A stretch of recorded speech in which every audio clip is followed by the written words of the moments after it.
Bem-vindos a mais uma aula. Vamos continuar com o nosso módulo 8 da História da Cultura e das Artes. Vamos falar sobre as exposições universais e um bocadinho sobre Gustave Eiffel. Tem uma relação com uma das exposições que vamos aqui falar. Para vos dar um contexto, as exposições universais, e no fim já vão ter uma relação mais próxima ao que isto é, até lá vou-vos contar um bocadinho da história. Qual é o objetivo das exposições universais? A exposição universal nasce da necessidade de divulgar e trocar informações sobre as novidades produzidas pelo homem. E já havia algumas exposições de troca de informação deste género em França entre 1798 e 1849. Sendo que, o que é que acontece? Em Inglaterra, Príncipe Albert, isso é em inglês, marido da Rainha Vitória de Inglaterra, que está aqui do nosso lado esquerdo, a Rainha Vitória e o Príncipe Alberto aqui do lado direito, tinham interesse em realizar uma exposição, mas de forma ainda mais abrangente. Então vão organizar com a ajuda, portanto o Príncipe Alberto vai organizar com a ajuda de Sir Henry Cole, que é uma figura ligada às patentes e ao desenvolvimento das reformas políticas que permitiram a proteção de conhecimento, que era as trocas que se realizavam nestas exposições, e essa proteção dava-se através de patentes, e ainda hoje isso acontece. A Rainha Vitória e o Príncipe Alberto, estas duas figuras que eu estava agora a falar, tinham um apreço tão grande pelas artes decorativas que ainda hoje temos o que nós chamamos de Victoria and Albert Museum em Londres. Isto dá-vos uma ideia do interesse que eles tinham tão abrangente e mais ligado ainda à cultura, estas duas figuras, ao criarem um museu de artes decorativas bastante grande, com uma coleção que não ficou só no período deles, foi ainda expandida um pouco depois, com grandes temáticas da escultura, da pintura, que inicialmente começaram só nas artes decorativas, mas o conceito deles de artes decorativas não era somente o que nós temos hoje, mas era mais abrangente, daí termos muita escultura também. Podemos ver aqui uma réplica de David nesta imagem aqui em baixo, por exemplo.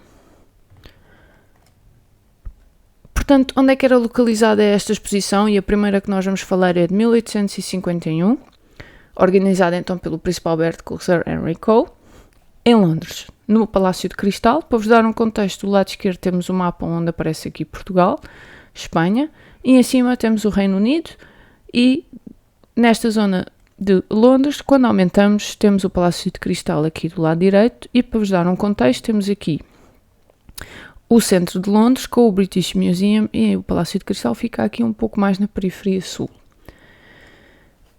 Este Palácio de Cristal foi desenhado pelo arquiteto Joseph Paxton, nascido em 1813 e faleceu em 1865, faleceu novo, com 62 anos. Temos um primeiro desenho de como era o Palácio de Cristal na altura, portanto ele foi construído com o objetivo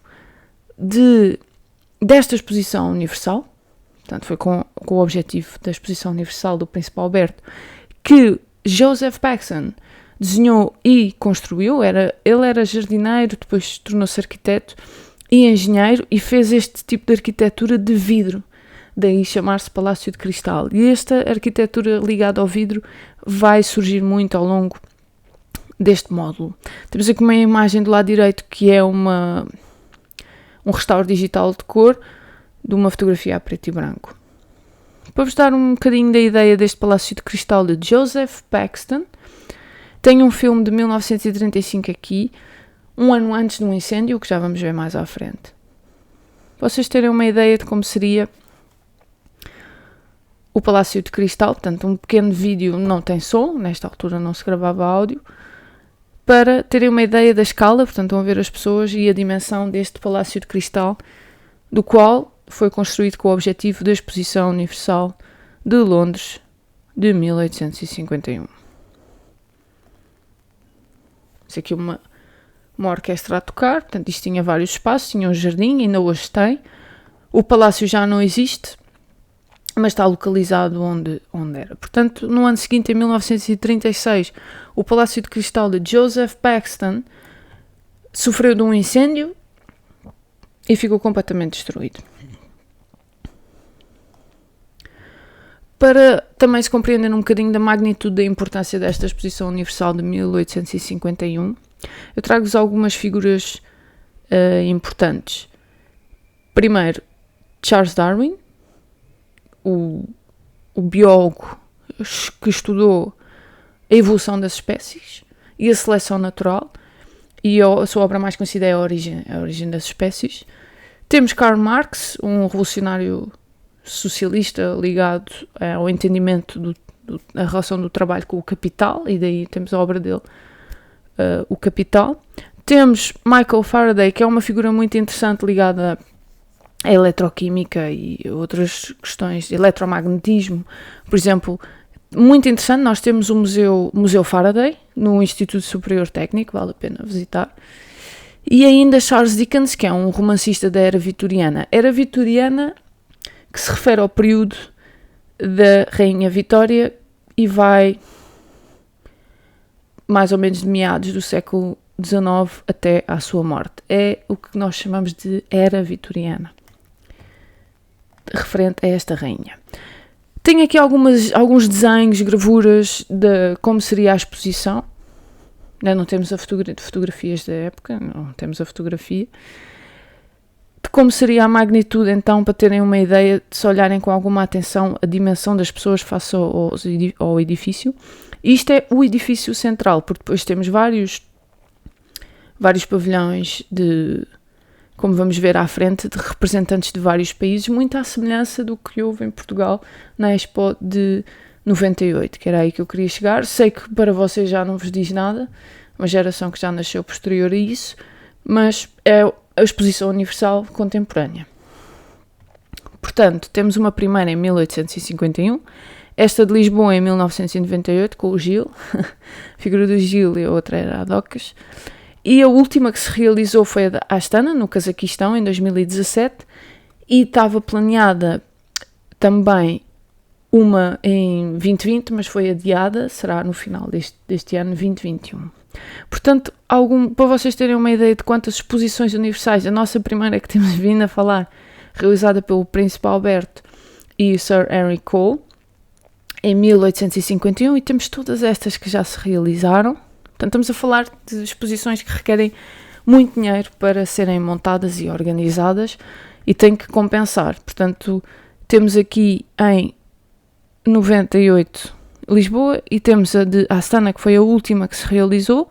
Estava planeada uma no Dubai, em 2020 foi adiada para 2021 e em princípio será realizada. Teremos ainda mais duas planeadas em Buenos Aires, na Argentina, em 2023 e Osaka, no Japão, em 2025. Portanto, estas exposições, enquanto o mundo assim o quiser, irão-se continuar a realizar. É uma espécie de Jogos Olímpicos, mas de trocas de informação e de novidades, que será sempre importante também para se manter alguma relação entre os países. O que é que surge então nestas exposições universais? Porque é que temos estado a falar sobre isto? Para além de já percebemos que foi muito importante, aqui a zona da Europa, não é? Continua a ser o centro, temos Londres a avançar com a exposição universal e ela em 1889 é realizada em Paris e a propósito desta exposição é construída a Torre Eiffel. A Torre Eiffel em Paris vai ser o arco da exposição de 1889. Estamos a falar de uma estrutura com 324 metros de altura e tem uma extensão de 15 cm no verão devido à dilatação do ferro. Portanto, podemos dizer que a Torre Eiffel no verão, no pico do verão, tem mais 15 cm de altura do que no inverno. Temos aqui um póster, um cartaz na época. Estamos a falar de um bilhete de entrada nesta época, pelo menos da primeira, seria 6 a 7 euros a entrada a uma pessoa, que na altura era bastante dinheiro, mas para vos dar uma ideia, temos também uma sequência de fotografias que encontrei sobre a construção.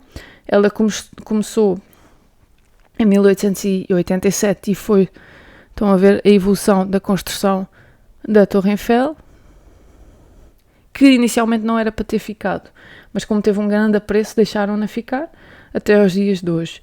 O que aconteceu um bocadinho também à semelhança da nossa exposição no mundo português dos anos 40, em que o padrão Não era para ter ficado, não é? Em gesso, e agora ainda lá continua. Temos algumas menções honrosas que eu trouxe dos pavilhões, muito à semelhança. Se pesquisarem por Expo 98, também havia pavilhões representantes de vários países. Temos aqui alguns interessantes. Temos o Chile, o Brasil, a Índia, temos o México, temos as ilhas do Havaí, o que não deixa de ser interessante. Portanto, estes pavilhões existiam, estavam construídos enquanto era a exposição universal e as pessoas visitavam-nos. Isto para falarmos sobre, chegarmos aqui à Torre Eiffel, a propósito da exposição universal ela ter sido construída. Ela foi desenhada por Gustave Eiffel, que era um engenheiro. Nasceu em 1832, faleceu em 1923. Está aqui um retrato de Gustave Eiffel, que também é o autor da Estátua da Liberdade em Nova Iorque. Não sei se estão a ver qual é a estátua, eu já vos vou mostrar mais. Portanto, não só fez a Torre Eiffel de Paris, como também desenhou e projetou a Estátua da Liberdade, que é de 1886. E uma ideia que, para vocês terem, em 1876, portanto, 10 anos antes de ter sido montada finalmente em Manhattan, em Nova Iorque, tínhamos uma amostra da mão com a tocha numa das exposições universais. E conseguem ver a escala também das pessoas com a tocha. Hoje ela é visitável, mas só podem ir até esta parte aqui da base, não se pode propriamente subir. Temos aqui, para terem uma noção, aqui na imagem inferior à direita, Portugal, do lado direito, e estamos a falar dos Estados Unidos, ficam do outro lado do Oceano Atlântico, localizado em Nova Iorque, e aumentando aqui para a ilha de Manhattan, que é este pedacinho aqui de ilha, temos de frente uma ilha, a Ilha da Liberdade, onde está localizada a Estátua da Liberdade, que foi uma oferta de França aos Estados Unidos, como símbolo da relação que teve em toda a construção da liberdade do próprio país do norte-americano. Temos um desenho da estrutura também interna da Estátua da Liberdade. Sei que muitas vezes vos interessa como é que estas esculturas de grandes dimensões são construídas, e um pequeno vídeo que mostra como é, para terem uma noção da dimensão. Portanto, Manhattan é o que estamos a ver aqui. As pessoas apanham um ferry que vai até à Ilha da Liberdade, e aqui está, começa-se a ter uma imagem da dimensão que tem esta estátua. Inicialmente ela era castanho, portanto era de cobre, e o cobre ao oxidar fica verde. Portanto, temos uma vista de Manhattan, temos aqui uma dimensão da face da figura da liberdade, toda uma zona que se pode visitar, há um museu. Em relação à cor, o que eu estou a dizer é aqui, portanto, inicialmente seria desta cor, portanto, seria brilhante até, seria, o sol batia e refletia, tinha uma grande luminosidade, e agora não, é óxido de cobre. Em Portugal, o que é que nós temos? Temos também Gustave Eiffel. Não foi só em Paris, não foi só em Nova Iorque, mas temos no Porto uma ponte, Dona Maria Pia. Dona Maria Pia, para vocês terem uma ideia, era mulher de Dom Luís I, o rei português, monarca português. Onde é que fica localizado o Porto? Portanto, aqui onde está o meu rato temos Lisboa, e no norte temos o Porto, e no Porto é uma das pontes mais, é esta ponte aqui, construída em 1877 em homenagem do rei à sua mulher, Dona Maria Pia, uma mulher ligada à caridade. Ela era italiana e foi mulher de Dom Luís, muito ligada à caridade. Ainda hoje temos muita essa relação de Maria Pia com questões de solidariedade. E não convém confundir a ponte de Dom Luís I com a ponte de Dona Maria Pia. Eu sei que são semelhantes, são da época muito semelhante. A Dona Maria Pia é mais antiga, tem somente um tabuleiro e é desenhada por Gustave Eiffel, e a de Dom Luís mais conhecida, onde mergulham daqui deste tabuleiro inferior, tem 2 tabuleiros, e se começarem a ver com atenção, elas são bastante diferentes, não só a nível da estrutura, como do próprio arco. O acabamento do arco não é semelhante, para além de só ter um tabuleiro, a de Maria Pia, e a de Dom Luís ter 2. Esta ponte de Dom Luís foi desenhada por Teófilo Seyrig, portanto um arquiteto diferente, bem que inicialmente se tentou que fosse em Fel também, mas por várias vicissitudes não aconteceu. Portanto, não confundir, ponte de Dona Maria Pia é de Gustavo Eiffel. Não vale a pena irem para esta ponte do Porto, dizerem que estão na ponte de Gustavo Eiffel. Vão ter que ir para esta, mais a este, e dizer sim, estou na ponte de Gustavo Eiffel. Esta é a aula que eu vos trago sobre as posições universais e Gustavo Eiffel. Estamos a arrancar em pleno com o que será os desenvolvimentos tecnológicos e arquitetónicos do nosso módulo. Será muito à volta do vidro e do ferro. Espero que tenham gostado e até uma próxima aula.